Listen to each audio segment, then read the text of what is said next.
This is Sound and Vision on KEXP. I'm Emily Fox. Sprints is a band out of Dublin, Ireland, that has just released their debut album. It's called Letter to Self. The album is filled with driving instrumentals, with vocals by Karla Chubb, whose voice commands your attention with its raw emotion and power.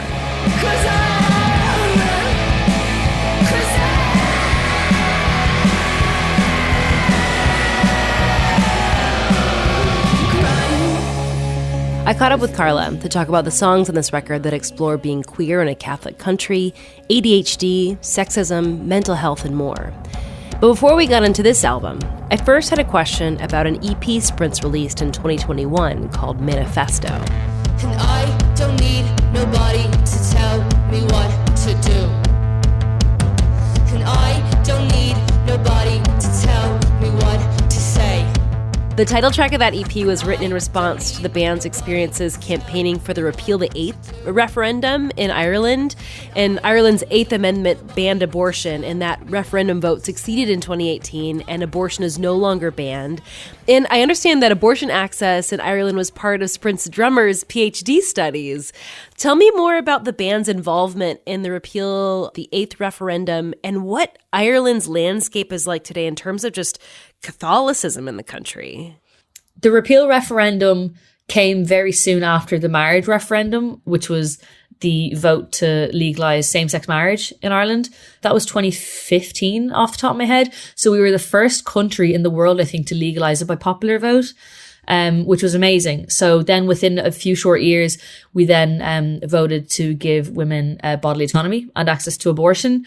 So Ireland went through a lot of really positive social change and really amazing social change to see and to experience and also be a part of. I think for us, it was the first time there were causes that really mattered to us and impacted us that we were able to get involved in and really see like our voices be used for change. Now, I'm not saying everything's perfect. Like Jack, like you said, his entire PhD focused on the geographies of access to abortion or abortion access in Ireland.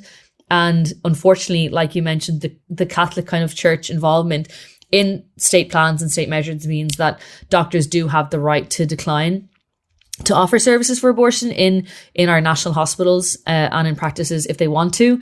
So the access to it is still limited. It's definitely not accessible everywhere, particularly in rural areas, which is tough for women across Ireland because, again, financially, with life, with kids, with any kind of issues, you don't really have the means to pick up and drive 4, 5, 6 hours, stay in a hotel, access abortion in one of the major cities, and then try get back again, even with the chance of being refused. So it's been amazing to see a lot of the great social change. There's definitely a lot of progress to be made. I think young people are stepping away from the Catholic Church and trying to kind of segregate the church-state involvement. But unfortunately, I think it does kind of permeate through our society still. And it's something we grew up with. And I think the impact is still felt mentally, and you still feel that invisible pressure, I guess, a little bit. I understand that your song Cathedral off this latest release is about like sexuality and Catholic guilt. Tell me more about the story and inspiration behind this track. Mother, Father, I'm sorry to say my disposition lives another day. You're not gonna be happy. Or any of us happy. Cathedral was one that spilled out quite naturally. I think it's one of those perfect examples of your subconscious telling a story that you're probably not even aware of totally yourself that exists within you. It's written, I think it's probably inspired a lot by the marriage referendum and what I mentioned. It's when you're younger and you grow up and you don't see queer representation on TV or in media, or even being homosexual was illegal until the early 90s in Ireland. When you grow up in that environment, whether you're directly affected by it or not, I think it definitely impacts your view of the world and things you aspire or dream to be.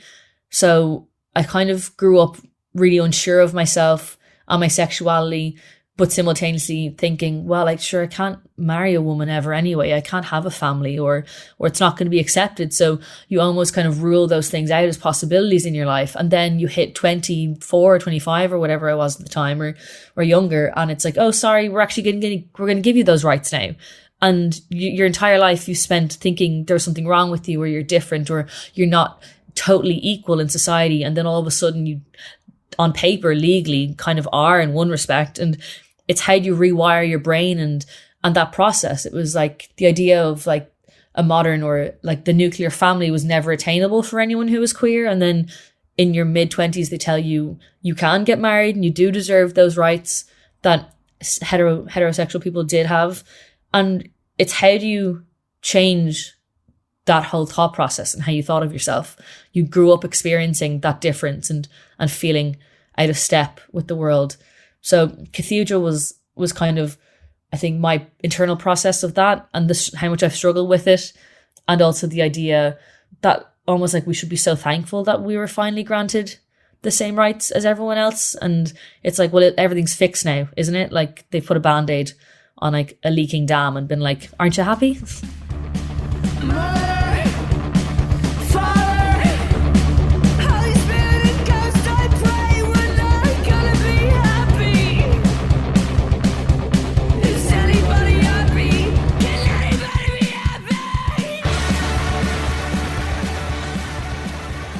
I read that your song Adore, Adore, Adore is about the unfair standards that women are held in music.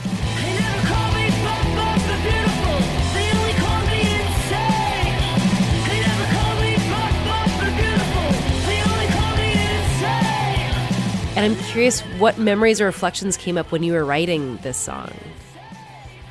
Adore, Adore, Adore is honestly the direct reaction to a pretty horrific review that we got at a festival before. We played a festival that I didn't understand fully, was full of kind of industry folk, I guess I would say. And when we went out to perform, we weren't getting much of a reaction or a response. And to be honest, the room was quite silent when you finished, which was a very jarring experience for me. It was the first time we ever played something like that. So in my kind of typical, probably now looking back, stupid Irish dry sarcastic humor, was trying to rile people up a little bit. I think we're quite playful in Sprints, like we don't take ourselves that seriously, and the Irish humor is quite dry and sarcastic, and you know, we're not afraid to poke fun, and we show love by poking fun at each other. So I was trying to get the crowd amped up a little bit. We kind of do classic things like, we were in Germany last night and they were way more fun than this, or we were in London and they were way a bit louder than Dublin are right now, like pick it up a notch, kind of just trying to have a bit of fun. But anyway, the review did not understand my humour nor appreciate it. And the headline was something like, Sprints are so unkind.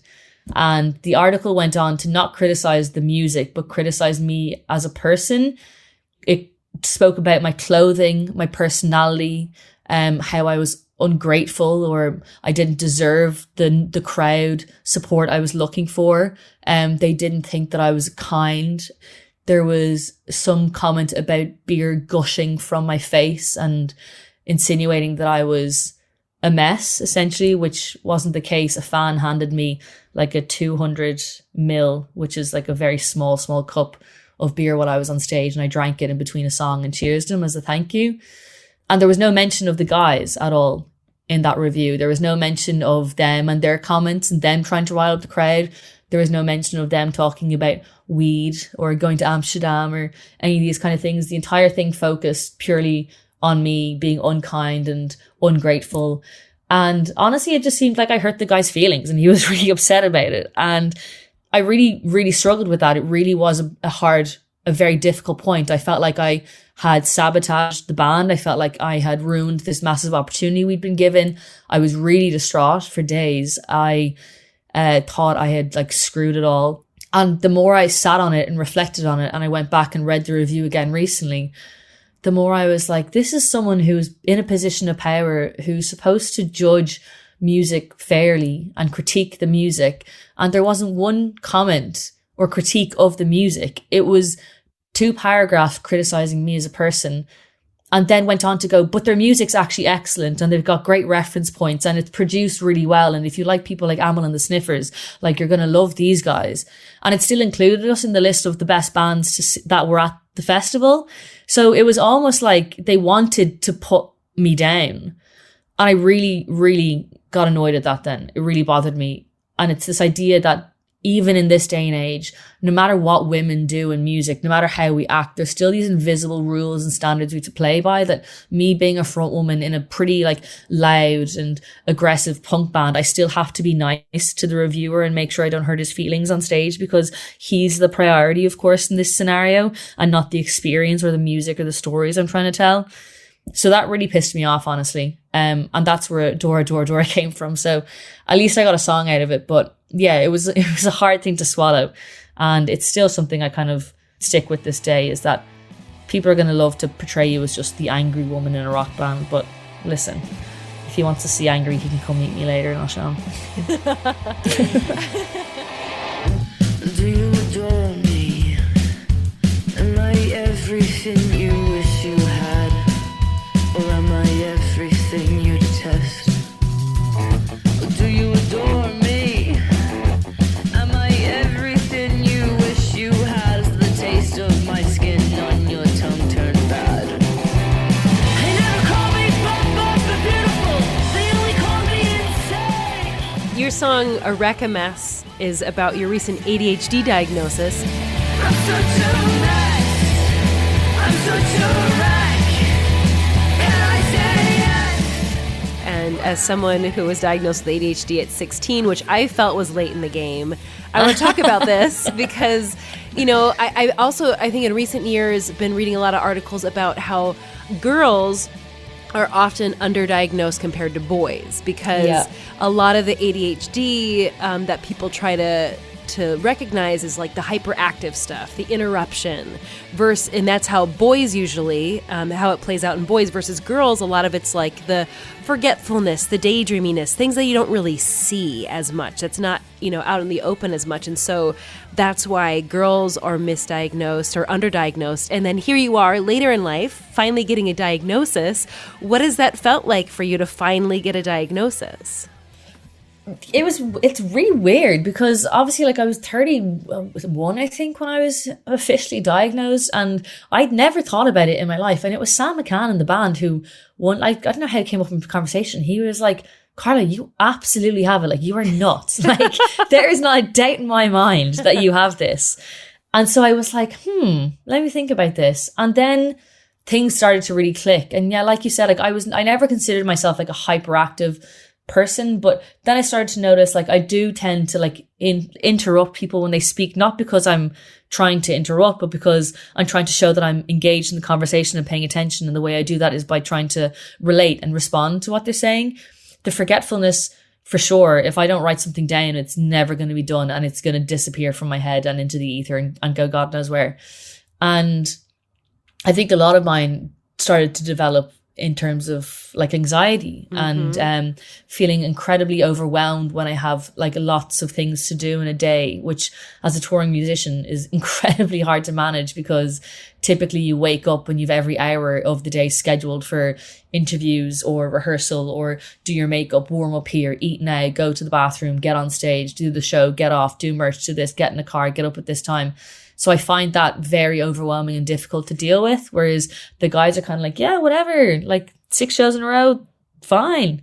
So it's been tough, and I'm trying to find ways to manage it. And I think the one thing that I struggled with was finishing things, was a way that it appeared. And my mom said that to me as well. She's like, I don't know what your aversion is to like completing things. Like I'd start getting my driver's license and never get around to it. I'd start learning to ride a motorbike, but I'd never do it. I'd pick up an instrument and never really fully learn how to play it. Or I'd start this hobby or that task or this business idea. And I was always so full of potential, people always said, but very little follow through. So I guess the one thing I've been working on is trying to figure that out. And sprints is for sure one thing I think I'm quite proud that I've managed to stick to it. And it's the one place where the hyperfixation has really paid off, because you can pour all your heart and soul into something and there's real tangible results, which I think is a great motivator to stay focused, is when I see things happen as a result.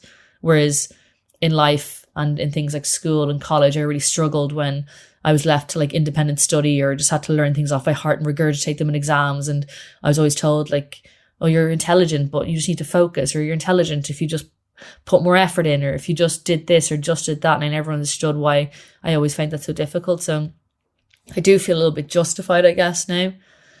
But it's still tough, and it does make it very hard to tour and be away from home and stability and routines. And the guys are very good and understanding and patient with me, particularly when I'm prone to freak out and panic kind of at the drop of a hat.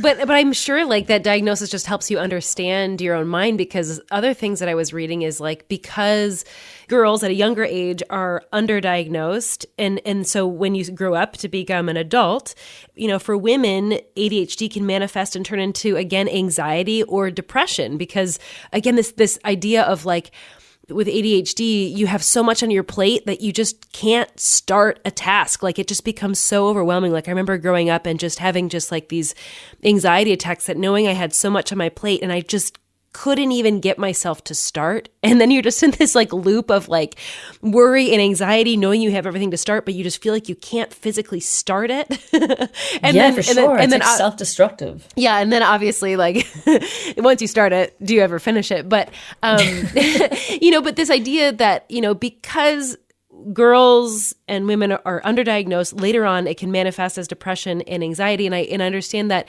in your track Shadow of a Doubt, you address things like mental health. I mean, is there anything else that you want to mention on this song Shadow of a Doubt, because it is like a heavier track on this record? I can feel it in my sleep.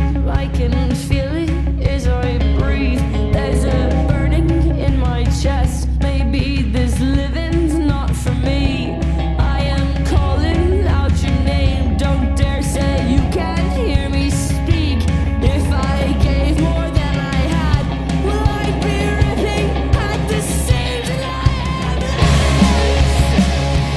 Yeah, Shadow of a Doubt, it's definitely the most personal. It's very blunt and very raw. Thematically, it is very dark, and it's about that idea of like calling out for help or crying for help, but people not really seeing it or understanding it, and then just being completely alone in that. That's obviously where the line like "Can't you hear me calling" is. Sometimes you were physically calling out for help. Sometimes it was, you know, in your body language, it was in your speech, the siren in my speech, the urgent crying in my head was, I thought it was so obvious that I was struggling, but people had no idea. So yeah, it was my very not so silent cry for help.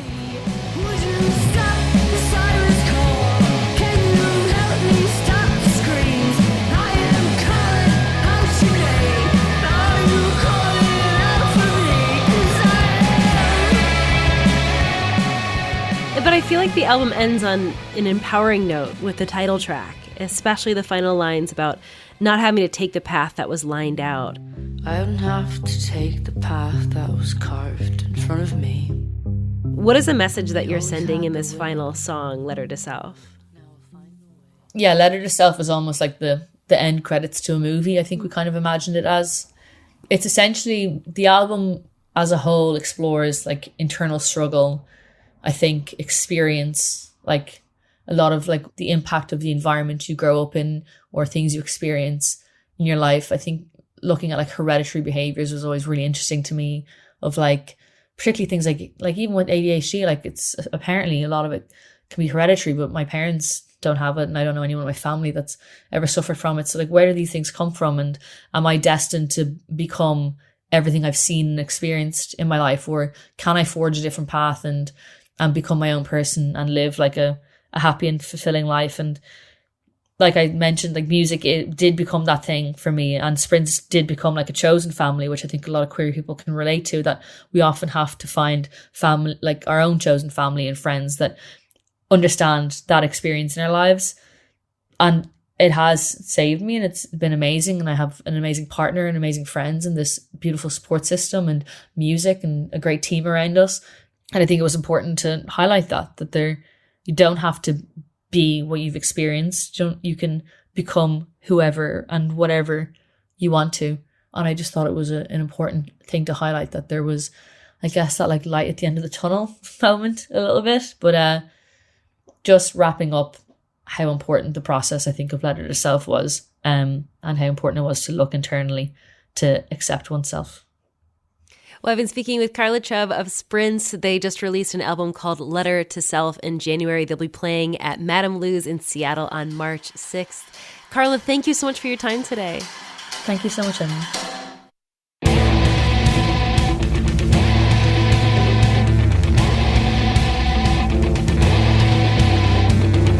I gave you everything, my blood, sweat, hope and tears. You took my hopes and suffocated them to fears. The sweeping, roaring hand brushes against my chest.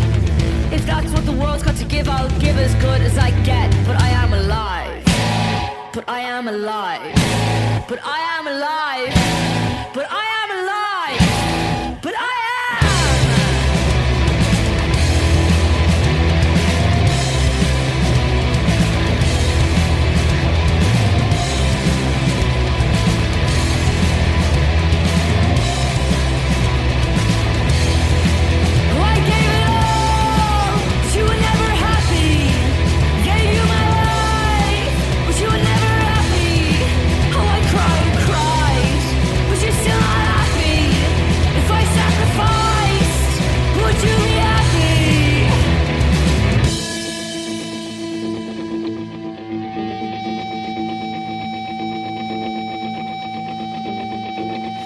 shake the leaves of hereditary.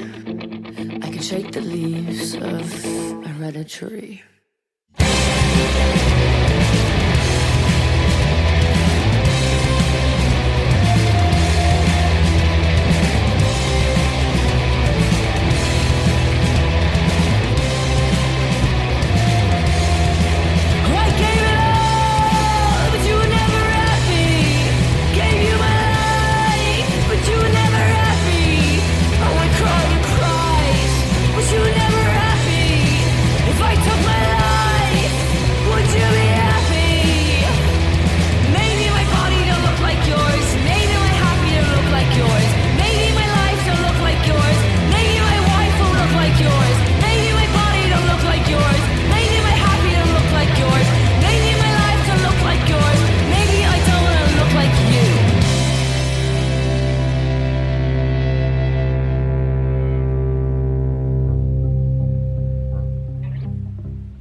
What I see doesn't have to be.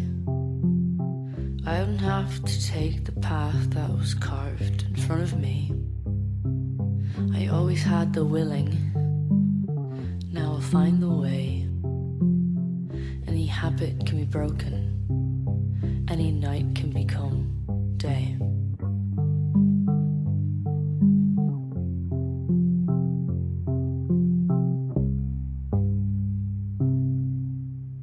That was Sound and Vision. Please take a moment to subscribe, rate, and review this podcast, and consider giving a one-time $20 donation to help support this show at kexp.org/sound. Thanks for listening.